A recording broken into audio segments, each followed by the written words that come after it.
muito bem-vindo a este canal. Aqui é um espaço dedicado à fé, à reflexão e ao crescimento espiritual. Nosso propósito é compartilhar ensinamentos, mensagens de esperança e palavras que fortaleçam sua fé nas Escrituras e iluminem sua jornada bíblica. Independentemente da igreja que você faça parte, este canal é para você que busca conhecimento, sabedoria e uma conexão mais profunda com a Bíblia. Se essa mensagem tocar o seu coração, inscreva-se no canal, deixe seu like, ative as notificações e compartilhe com seus amigos. Que a paz do Eterno e as bênçãos estejam com você. Paz e graça. Seria mesmo verdade que o dízimo é para a pregação do Evangelho e que os pastores estão pregando? Observando com o olhar da honestidade, nunca falei contra o pastor ser assalariado, mas contra a manipulação dos textos sagrados para o engrandecimento da religião. Primeiro, em verdade e retidão, quem prega o suposto evangelho que não passa de teologia da instituição são os membros da igreja. Estas pessoas ficam de porta em porta se escaldando no sol quente e às vezes debaixo de chuva. Em contraste, os pastores vão apenas ao local ou à igreja fazer o batismo dos que decidem seguir as regras institucionais, embora tem muitos que arregaçam as mangas e vão ao campo trabalhar. Sendo assim, a afirmação de que os pastores pregam o evangelho é baseado em uma falsa premissa e quem realmente prega são os membros. Segundo, as despesas que por eventualidade poderá ter em tais evangelismos que não passam de show de prêmios, são financiados pelos próprios membros. Quando os mesmos não têm como suster com seus recursos financeiros, os mesmos vão ao comércio pedirem esmolas para os pastores fazerem sorteios. Sendo assim, quando afirmam que o dízimo é para o evangelismo é mais uma falsa premissa. Trazei todos os dízimos à casa do tesouro. Malaquias 3, em versículo 10. Onde fica a casa do tesouro? Todo o dízimo arrecadado vai para uma organização centralizadora como se a mesma fosse a casa do tesouro. Em verdade, a casa do tesouro é a tesouraria da igreja local e jamais a organização centralizadora. Estas missões, divisões, associações, campos ou ministérios foram criadas apenas para controlar os tesouros dizimados, copiando o sistema de centralização da fé pelo catolicismo. Este problema é relacionado a todas as instituições religiosas existentes. A casa do tesouro ficava no templo, mas, com a morte do Senhor Yeshua, o mesmo templo e santuário terrestre perderam o valor espiritual. Sendo assim, neste caso, como o recolhimento do dízimo implicava em duas ocorrências, o mesmo perdeu o valor juntamente com o santuário terrestre, ou seja, Hebreus 9, em versículos 1 a 13 fala sobre duas leis, a lei do sacerdócio e a do dízimo. Como o sacerdócio mudou até de tribo por meio do Senhor Yeshua, caracterizando desta forma o cancelamento do sacerdócio terrestre, da mesma forma a lei do dízimo. A maior prova é que na nova aliança não tem instituição celestial do dízimo ou instrução para que o mesmo seja cobrado e pago. Tem apenas relatos de pessoas da antiga aliança que foram dizimistas e nada mais que isso. Porque, mudando-se o sacerdócio, necessariamente se faz também mudança da lei. Porque aquele de quem estas coisas se dizem pertence a outra tribo, da qual ninguém serviu ao altar. Hebreus 7, em versículos 12 a 13. A outra questão é que as únicas pessoas autorizadas pela lei do dízimo a receberem o dízimo são os levitas. Quando as igrejas rogam a si mesmas esta lei do dízimo e consagram pessoas que jamais pertenceram à linhagem da tribo de Levi, elas estão defraudando a Deus e as pessoas. Estes são os motivos pelo qual você jamais viu alguma pessoa ser abençoada por intermédio do dízimo. O que existe sim são testemunhos falsos de pessoas iludidas e que vivem a utopia da prosperidade. As únicas pessoas autorizadas por Deus por intermédio da lei a receberem o dízimo são os levitas. Além disto, é desfalcar o bolso e a consciência dos que não conhecem a palavra de Deus e seu poder. Não estou afirmando que você não deva ser dizimista, mas que os princípios bíblicos devem ser praticados. Caso contrário, o ato de dizimar torna-se uma prática vã. Também é uma questão pessoal e de consciência, mas não é questão de salvação ser dizimista. Esquecem os cobradores de dízimos que, Deus, além de não se arrepender, ele confirma o que ele estabelece e jamais muda em hipótese alguma para beneficiar o ser humano, quem quer que seja, ou a uma instituição. Deus não é homem, para que minta, nem filho do homem, para que se arrependa, porventura diria ele, e não o faria? Ou falaria, e não o confirmaria? Números 23, em versículo 19. Assim será a minha palavra, que sair da minha boca, ela não voltará para mim vazia, antes fará o que me apraz, e prosperará naquilo para que a enviei. E Isaías 55, em versículo 11. Na lei do dízimo foi ordenado e autorizado por Deus para receber e cobrar o dízimo de seus irmãos apenas os levitas, nenhuma outra tribo poderia cobrar ou receber, bem como em diaconisa, diáconos, presbíteros, padres e pastores não são levitas, a partir do momento que estas pessoas afirmam que são levitas ou substitutos deles, estas pessoas passam a ser sinagogas de Satanás. A lei do dízimo não foi alterada, e sim abolida, mas, se você quer realmente continuar pagando ou recebendo o dízimo, você deverá obedecer à lei do dízimo ao pé da letra sem excluir uma ordenança.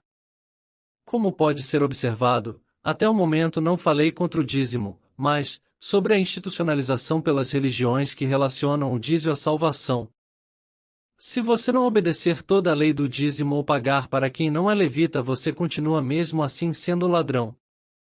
Leia bem as palavras do Espírito Eterno. Porque qualquer que guardar toda a lei, e tropeçar em um só ponto, tornou-se culpado de todos. Tiago 2, em versículo 10.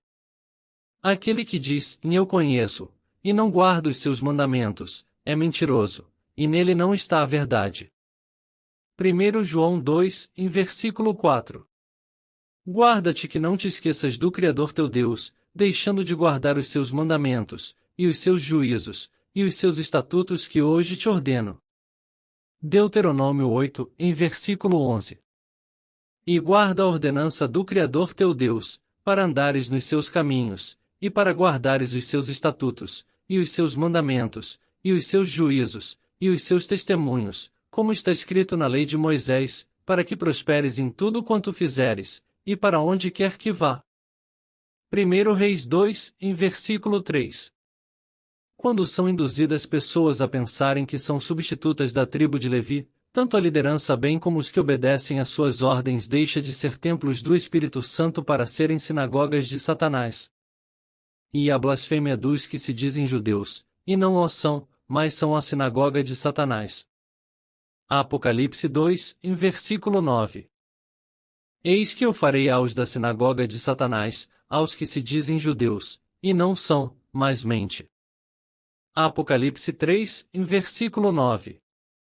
Tanto os pastores, padres e as lideranças constituídas por eles em uma voz uníssona afirmam com ares doutorais, quem não paga o dízimo estão roubando a Deus e ladrão não entra no céu. É só observarem em suas pregações que tais afirmações são ditas de forma indireta ou direta. Enquanto isso, se você observar de forma honesta, as únicas pessoas que estão sendo abençoadas, beneficiadas com os dízimos são os pastores e padres em seus luxos, enquanto você fica a mendigar de alguma forma. Também não podemos generalizar porque tem pastores que se sacrificam pela igreja, tem muitos pastores e padres que doam a si mesmos em sacrifícios. Não podemos negar isso e estes merecem serem abençoados com nossas bênçãos financeiras. A verdade é tão verdadeira que muitos pastores não moram em seus distritos de trabalho, preferem morar em bairro nobre. Sabem por quê? É que no bairro de seu referido distrito não tem residência à altura deles.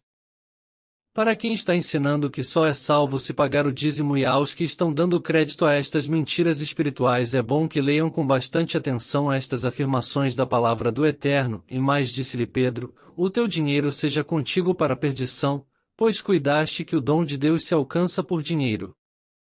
Atos 8, em versículo 20. A salvação é um dom de Deus e quem paga dízimo não está salvo e quem não paga não está perdido. Porque pela graça sois salvos, por meio da fé, e isto não vem de vós, é dom de Deus. Efésios 2, em versículo 8. Quem seriam os banqueiros a quem o dinheiro deve ser dado? Seria o cofre de alguma igreja? Os banqueiros são os pobres, viúvas, órfãos, estrangeiros, levitas e quem vivem para o Evangelho. Como podemos observar, não há relação entre salvação e dízimos, Podemos negar o dízimo para quem trabalha no Evangelho? Não. Eles devem ser abençoados por não terem outra fonte de rendas. Devias então ter dado o meu dinheiro aos banqueiros, e quando eu viesse, receberia o meu com os juros. Mateus 25, em versículo 27. Os banqueiros são as pessoas que são designadas pelo Eterno e a ordem de Deus estabelecida na lei do dízimo é que os pobres, as viúvas, os órfãos e os estrangeiros devem ser amparados com o dízimo, está escrito e decretado na lei do dízimo. Mas a maioria das religiões usando os livros de seus profetas afirma ser pecado agir desta forma.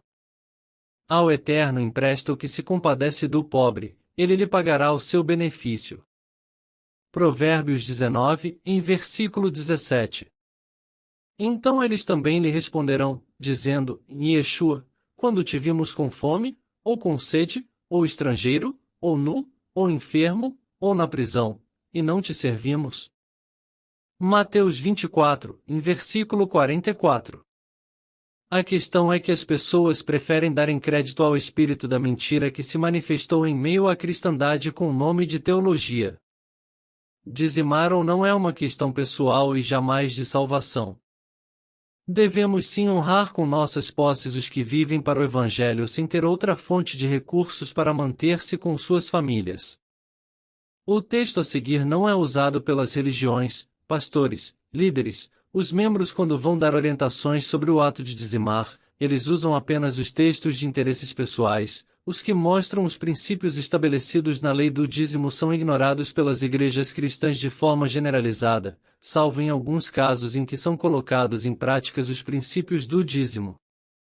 Quando acabares de separar todos os dízimos da tua colheita no ano terceiro, que é o ano dos dízimos, então os darás ao levita, ao estrangeiro, ao órfão e à viúva, para que comam dentro das tuas portas, e se fartem, e dirás perante o Senhor teu Deus, tirei da minha casa as coisas consagradas e as dei também ao levita, e ao estrangeiro, e ao órfão e à viúva, conforme a todos os teus mandamentos que me tens ordenado, não transgredi os teus mandamentos, nem deles me esqueci.